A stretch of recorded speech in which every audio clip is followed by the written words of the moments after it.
Hi, I'm 30F, and I just had the most disappointing birthday ever. I've been with my boyfriend, Dave 32M, for 4 years, and we've been living together for 2. Things have been good for the most part, at least. That's what I thought. We split bills, we both work, and we've gotten into this routine that works for us. I'm the planner, always organizing our weekends and trips, but I've never really minded it. However, this year, I was really looking forward to my 30th birthday. You know, milestone birthday and all. For weeks, I had been dropping hints to Dave about wanting to keep it low-key but still special. A nice dinner, maybe a small gathering with friends, something that would show he cared. I even mentioned it to him while we were watching TV one night, something like, hey, I'm so excited about turning 30. It'd be nice to do something small, just us and maybe a few friends. He nodded, didn't say much, but I figured he got the message. Now, the week leading up to my birthday was insane at work. I had deadlines piling up, but I made sure to take the actual day off to unwind. Throughout that week, I threw in a few casual reminders like, can't believe my birthday is in just a few days. Dave didn't really respond, but I chalked it up to him being busy with his own work. He had been distant lately, but I just assumed it was the usual stress. Still, I was expecting him to plan something, anything. The day before my birthday, I couldn't shake this nagging feeling that maybe he'd forgotten.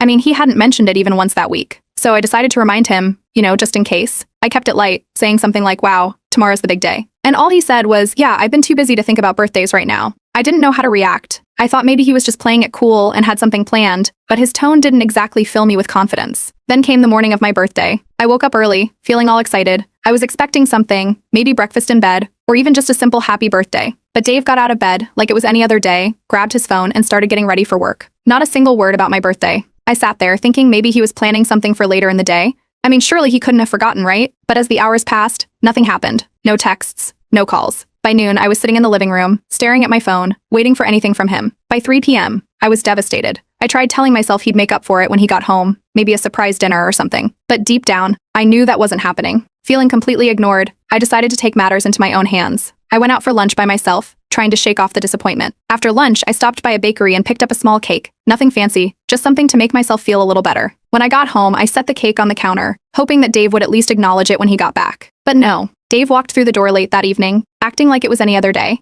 He didn't mention my birthday. He didn't even notice the cake. At this point, I was visibly upset, but he didn't pick up on any of it. I tried hinting again, mentioning how quiet my day had been, but all he said was, we can celebrate later. Let's not make a big deal out of it. That was it for me. I couldn't hold it in anymore. I told him how hurt I was, how I had been looking forward to this day, and how disappointed I felt that he hadn't even tried to make it special. His response? I had a busy day. I forgot. It's not like I did it on purpose. No apology, no empathy, just pure defensiveness. Then, in what felt like a last-minute attempt to smooth things over, he offered to order takeout as an apology. He grabbed his phone, scrolling through the options like it was a routine Tuesday night, and asked if I wanted Thai or pizza. I just stood there, not even knowing how to respond. I was torn between wanting to forgive him and feeling completely let down. In the end, we ordered takeout, but the night was awkward and silent. I ate my food, stared at the uneaten cake on the counter, and